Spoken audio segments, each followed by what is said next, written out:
वासुदेवाय स्वाहा वासुदेवाय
आम खर्दा साहिर विष्णुदेवकर महायज्ञ पुण्या हो ठाकुर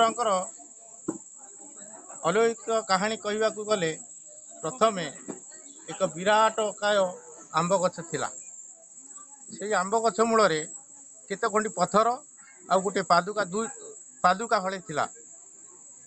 से केउ कालर पूजा पाउथिले आमे कहि पारिबु नाही, कारण मोर जन्म था 1968 मसीहा। ता पूर्वर कहानी कौन कहीपर ना। तेणु जहाँ आम शुणीचु आगु ठाकुर आम घर बाट दे गोटे लाइट करके आसती। आम जेज बापा आमको देखते कि लाइट अच्छे ठाकुर जीवा आसा करती। सी अनुभूति आम बहुत विश्वास करूँ। तेणु ग्रामवासी वृंद समस्ते भी ठाकुर बहुत भरोसा करते। कालक्रमे 1982 मसीहा बन्या है जितेबले से कठौ से पथर खंड से जगार ही थिला। से कौन सी जगह को जाही नथिला।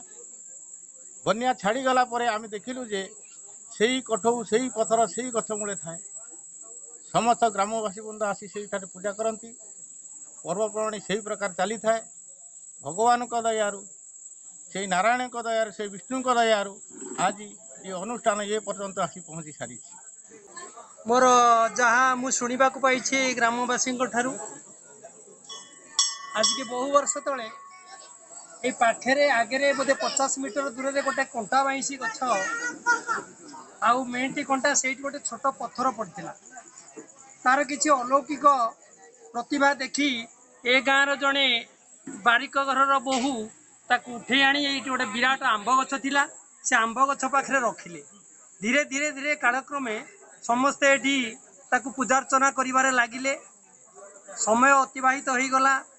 तापरे बन्या बात्या मरुड़ी एमती बहुत माने घात प्रतिघात मध्यरे जहा हूँ ए ठाकुर को ए गाँव पिला माने बन्या बात्या परे महाबात्या परे एठी आनिकरी स्थापना कले आ समस्तंकर अकुंठ साहाय्य आ सहानुभूति आ सहयोग रे ए मंदिरटा गढ़ी उठिची एथिपाई सेतेबेलर आमर गाँव जो माने सब मुखिया थिले सेमानंकर अकुंठ साहाय्य आर्थिक आउ पारिश्रमिक साहाय्य एवं मनोबल आज आम मानकु एते सुंदर भाव परिवेशर आ भक्ति भाव शाश्वत परिवेश रे आनी आमको एठी छिड़ा करिछि।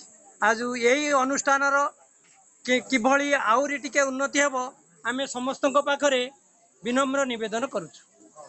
ये यज्ञटी आज को 12 वर्ष हेलानी आरंभ हो गलानी। प्रथमतः मंदिर प्रतिष्ठा करा जायतिला। प्रत्येक वर्ष वार्षिक उत्सव करा जाए। ये वार्षिक उत्सव रे प्रथम दिन अंकुरारोपण करा जाए, द्वितीय दिन कलश यात्रा अग्निस्थापन, तृतीय दिन करा जाए श्री विष्णुकर सहस्र अर्चना करा जाए एवं सहस्र नाम आहुति करा जाए। प्रत्येक दिन गो पूजा, सूर्य पूजा, धरित्री पूजा इत्यादि करा जाए एवं मंडप पूजा आदि करा जाए एवं शेष दिन पूर्णाहुति दिवस में गीता आहुति करा जाए एवं महाविष्णुकर 16 उपचार पूजा सहस्र अर्चना करा जाए। यह हूँ ग्रामवासी मानकर बहुत सहायता ये सब करा जाउछि। विष्णुदेव मंदिर जो पूजा भल मंदिर दीदी बहुत बढ़िया किंतु ग्रामवासी मैंने सब जगह उत्कंठारे बहुत भल चली बहुत बढ़िया ही बहुत संपादन हो पार मेन कथा किंतु जदि सरकार आगु चाहिए आउ भी डेभलप हो पार कि आम गाँ सरपंच चाहिए भी डेभलप हो पार कि आम गाँव जो कौन भल मंद अच्छा बहुत बढ़िया सुख शांति ही चलती।